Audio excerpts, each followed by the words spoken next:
नमस्कार दोस्तों, गुरुकुल के YouTube चैनल में आप सभी का स्वागत है।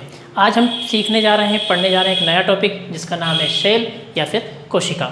ठीक है, तो सेल या कोशिका क्या होती है? तो सबसे पहले मैं आपको बता दूं कि सभी जीव जंतुओं की, जितने भी जीवित जीव जंतु हैं, पेड़ पौधे हैं, चाहे जंतु हैं, सभी के सभी कोशिकाओं से मिलकर के निर्मित हुए हैं। ये बात आपको पहले से पता भी होगी, लेकिन इसके बारे में एक परिभाषा हम समझते हैं कि जीवों की सबसे छोटी कार्यात्मक और संरचनात्मक इकाई क्या है? कोशिका कहलाती है। ठीक है, जीवों में होने वाली जितनी भी जैविक क्रियाएं होती हैं वे सबकी सब कोशिका की सहायता से होती है, इसलिए उसको क्रियात्मक इकाई या फिर कार्यात्मक इकाई भी कहा जाता है, यानी कि फंक्शनल यूनिट। ठीक है, दूसरी हम बात करें संरचनात्मक इकाई, तो जैसा कि मैंने कहा, छोटे से छोटा जीव और बड़े से बड़ा जीव, चाहे वो पादप हो चाहे वो जंतु हो, सबके सब कैसे बने हैं? कोशिका से बने हैं, इसलिए उसको क्या कहा जाता है? स्ट्रक्चरल यूनिट या फिर संरचनात्मक इकाई भी कहा जाता है। ठीक है, कोशिका को और अच्छे से समझते हैं हम। देखिए कि जिस प्रकार से एक मकान होता है और मकान की सबसे छोटी इकाई क्या होती है? ईंट होती है। ठीक है, मकान की सबसे छोटी इकाई ईंट, और बहुत सारी ईंटों को जब हम एक क्रम में जमाएं तो उसको क्या कहते हैं? हम दीवार कहते हैं। दीवार का निर्माण होता है और बहुत सारी दीवारें आपस में सहयोग करके मिल करके एक कमरे का निर्माण करती हैं, और जब कमरे बहुत सारे हो जाते हैं तो उन सारे कमरों को एक साथ क्या कहा जा सकता है? मकान कहा जा सकता है। अब हम यहाँ कोशिका की बात करें तो किसी भी जीव की सबसे छोटी इकाई क्या है? कोशिका, यानी कि सब जीव जंतु कैसे बने हैं? कोशिका से बने हैं, सेल से बने हैं। ठीक है, जब एक समान कोशिकाओं को आपस में मिलाया जाता है, अर्थात कोशिकाओं के समूह को क्या कहते हैं? हम ऊतक कहते हैं। ठीक है, जब ऊतक का निर्माण हो जाता है, यहाँ पर मैंने एक डायग्राम बनाया हुआ है, यानी कि कोशिकाओं के समूह को ही क्या कहते हैं? ऊतक। और जब ऊतकों का निर्माण हो जाता है तो ये ऊतक आपस में मिलकर के अंगों का निर्माण करते हैं। हमारे शरीर में कई प्रकार के अंग हैं, जैसे कि आपको पता है फेफड़ा है, हृदय है, किडनी है, हमारे पास लीवर है, अमाशय है।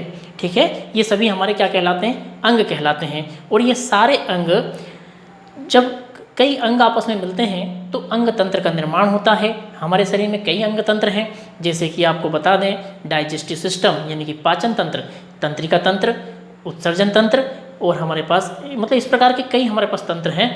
जब बहुत सारे तंत्र जब हमारे शरीर के अंदर निर्मित हो जाते हैं तो उन तंत्रों को एक साथ मिला करके हम क्या कहते हैं? शरीर। ठीक है, सारे तंत्र मिलकर के एक साथ शरीर या एक मानव शरीर या एक जंतु शरीर या जीव शरीर का निर्माण करते हैं। ठीक है, जैसे कि आपने सुना होगा कंकाल तंत्र। ठीक है ना, उसमें भी बहुत सारे छोटे छोटे अंग मिल जाते हैं जब जाके उस तंत्र का निर्माण होता है। पाचन तंत्र आपने सुना होगा, तो पाचन तंत्र में कई अंग आपस में मिलते हैं जब जाके पाचन तंत्र का निर्माण होता है। जैसे कि हम पाचन तंत्र की ही बात करें तो पाचन तंत्र में अमाशय यानी कि स्टोमक, इसके बाद छोटी आंत, बड़ी आंत, है ना, ये सभी आपस में मिलकर के किस चीज़ का निर्माण करते हैं? पाचन तंत्र का निर्माण करते हैं। ठीक है, तो आपको समझ में आ गया होगा कि अंग मिलकर के अंग तंत्र और अंग तंत्र मिलकर के आपस में शरीर का निर्माण करते हैं। अब हम कोशिका की कुछ महत्वपूर्ण बातों के बारे में बात करते हैं जिनसे परीक्षाओं में बहुत सारे प्रश्न पूछे जाते हैं। सबसे पहली बात हम करें खोज की, तो कोशिका की खोज सन 1665 में हुई थी और रॉबर्ट हुक नाम के वैज्ञानिक ने की थी। कार्क में की थी। इन्होंने माइक्रोस्कोप से जब कार्क के टुकड़े को देखा तो उसमें मधुमक्खी के छत्ते के समान कुछ उसमें दिखाई दिए कुछ संरचनाएं, और वो क्या दिखाई दे रही थी? इस प्रकार से उनकी संरचना थी। ठीक है, इन संरचनाओं को उन्होंने कोष्ठ नाम दिया, और इन कोष्ठ का अर्थ होता है कक्ष, और इन कोष्ठ को ही उन्होंने क्या कहा? सेल कहा। इस प्रकार से रॉबर्ट हुक ने ही कोशिका की खोज की और नाम भी रॉबर्ट हुक ने ही दिया, सेल या कोशिका। ठीक है, अगली हम बात करें जीवित कोशिका की, तो जीवित कोशिका को खोजने का श्रेय एंटोनी वॉन लीeuwenhoek को जाता है। ठीक है, रॉबर्ट हुक ने भी कोशिका की खोज की थी, लेकिन जिस कोशिका की खोज की थी वह मृत कोशिका थी, जबकि जीवित कोशिका का श्रेय किसको जाता है? एंटोनी वॉन लीeuwenhoek को। ठीक है, अगली हम बात करें कोशिका के अध्ययन को क्या कहते हैं, तो कोशिका के अध्ययन को साइटोलॉजी कहते हैं। कोशिका का जो वैज्ञानिक टर्म है, साइंटिफिक जो टर्म है वह साइटो है। साइटो का अर्थ होता है कोशिका और लॉजी का मतलब होता है अध्ययन, अर्थात कोशिका के अध्ययन क्या कहलाता है? साइटोलॉजी कहलाता है। अब साइटोलॉजी के अंतर्गत कोशिका की संरचना का अध्ययन किया जाता है, उसके आकार आकृति के बारे में अध्ययन किया जाता है, उसके संगठन के बारे में अध्ययन किया जाता है, वो किन किन चीज़ों से मिलकर के बनी है, इस चीज़ का अध्ययन किया जाता है। इसके अतिरिक्त कोशिका के अंदर पाए जाने वाले अंगों का भी अध्ययन साइटोलॉजी के अंतर्गत किया जाता है। कोशिकाओं के अंदर होने वाली जो जैविक क्रियाएं होती हैं उसका अध्ययन भी साइटोलॉजी के अंतर्गत ही आता है। ठीक, अब हम बात करें सबसे बड़ी और सबसे छोटी कोशिकाओं की। तो देखिए, संसार में सबसे छोटी कोशिका है माइकोप्लाज्मा की, सबसे छोटी कोशिका माइकोप्लाज्मा। दूसरी हम बात करें सबसे बड़ी कोशिका की, हम बात करें तो शुतुरमुर्ग के अंडे की जो कोशिका है वह सबसे बड़ी कोशिका है संसार में। मानव शरीर में सबसे बड़ी कोशिका की बात करें तो वह है अंडाणु। ठीक है, अंडाणु का निर्माण महिलाओं में होता है, स्त्रियों में होता है। ठीक है, जो कि मानव शरीर की सबसे बड़ी कोशिका है। मानव शरीर में सबसे छोटी कोशिका की हम बात करें तो वह है शुक्राणु। ठीक है, मानव शरीर में सबसे छोटी कोशिका शुक्राणु, और शुक्राणु का निर्माण सिर्फ और सिर्फ पुरुषों में होता है। ठीक, सबसे लंबी कोशिका के बारे में हम यदि जानें देखें तो सबसे लंबी कोशिका होती है आपकी तंत्रिका कोशिका, यानी कि न्यूरॉन सेल। ठीक है, तंत्रिका तंत्र जो होता है हमारा वह कैसे बना होता है, तंत्रिका कोशिकाओं से बना होता है, जो कि सबसे लंबी कोशिका होती है। तंत्रिका तंत्र इस प्रकार का तंत्र है जो हमें कई प्रकार की संवेदनाओं से अवगत कराता है, जैसे कि तंत्रिका कोशिकाओं या तंत्रिका तंत्र के द्वारा ही हमें ठंड का, गर्मी का, भूख का, प्यास का, प्रेम का, ये सारे एहसास, टच का, ये सारे एहसास हमें तंत्रिका तंत्र के द्वारा होते हैं। ठीक है, तो ये जो कोशिका है तंत्रिका कोशिका, ये तंत्रिका तंत्र का एक भाग है और सबसे लंबी कोशिका होती है तंत्रिका कोशिका। ठीक है, तो ये था हमारा कोशिका के बारे में। चलिए आगे चलते हैं। चलिए हम आगे देखते हैं कोशिका सिद्धांत।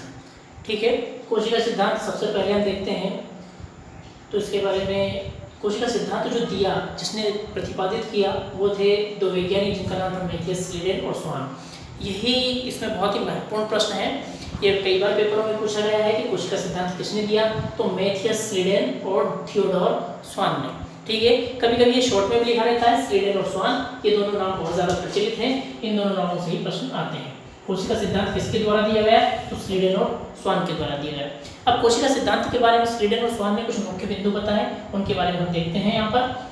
देखिए, जितने भी जीव जंतु हैं सभी के सभी कैसे बने हैं, या तो वो कोशिका से बने हैं या फिर कोशिका से बनने वाली चीज़ों से बने हैं। ठीक है, जितने भी जीव जंतु हैं, पेड़ पौधे या जंतु, सभी के सभी या तो कोशिका से निर्मित हुए हैं या फिर कोशिका से बनने वाले उत्पाद से वो बने हुए हैं। ठीक, पहला बिंदु। दूसरा, सभी कोशिकाएं पहले से उपस्थित कोशिकाओं से बनी हुई है। ठीक है, मान लीजिए यहाँ पर कोई कोशिका है तो नई कोशिका का निर्माण इसी कोशिका से हो सकता है। ठीक है, कोशिका स्वयं से खुद से निर्मित नहीं हो सकती, पहले से जो उपस्थित कोशिकाएं हैं उन्हीं से ही नई कोशिकाओं का निर्माण हो सकता है। ठीक है, अगली हम बात करें, कोशिका निर्माण जिस क्रिया से होता है उसमें केंद्रक मुख्य होता है। ठीक है, यानी कि कोशिकाओं का निर्माण जो हो रहा है, नई कोशिकाओं का निर्माण जो हो रहा है, उसमें मुख्य रूप से कौन जिम्मेदार होता है, केंद्रक होता है। अब आपको मैं केंद्रक के बारे में थोड़ा सा बता देता हूँ। देखिए, यहाँ पर एक छोटी सी संरचना आपको बना रहा हूँ, ये रही मान लीजिए कोशिका। तो कोशिका के बीचों बीच एक वृत्तनुमा या सर्कुलर एक बीच में संरचना होती है जिसे हम क्या कहते हैं, केंद्रक। ठीक है, जब ये केंद्रक होता है तो जब एक कोशिका से नई कोशिका का निर्माण होता है तो यही केंद्रक दो भागों में टूटकर इस प्रकार से दो भागों में टूटकर नई दो कोशिकाओं का निर्माण करता है। अर्थात कोशिका का निर्माण जिन भी क्रियाओं से होता है उसमें मुख्य रूप से कौन भाग लेता है, केंद्रक भाग लेता है। केंद्रक आपको समझ में आ गया होगा कि कोशिका के बीचों बीच में उपस्थित एक ये इस प्रकार से गोल संरचना होती है, उसी को हम क्या कहते हैं, केंद्रक कहते हैं। और जब भी एक कोशिका से नई कोशिका का निर्माण होता है तो यह केंद्रक दो भागों में टूट जाता है और दो नई कोशिकाओं का निर्माण करता है। उस घटना को हम कहते हैं कोशिका विभाजन। ठीक है ना, कोशिका विभाजन में केंद्रक का ही विभाजन होता है और उसी के द्वारा नई कोशिकाओं का निर्माण होता है। ठीक है, तो ये आपका था कोशिका सिद्धांत। तो आपको ये अच्छे से समझ में आ गया होगा, ऐसे मुझे उम्मीद है।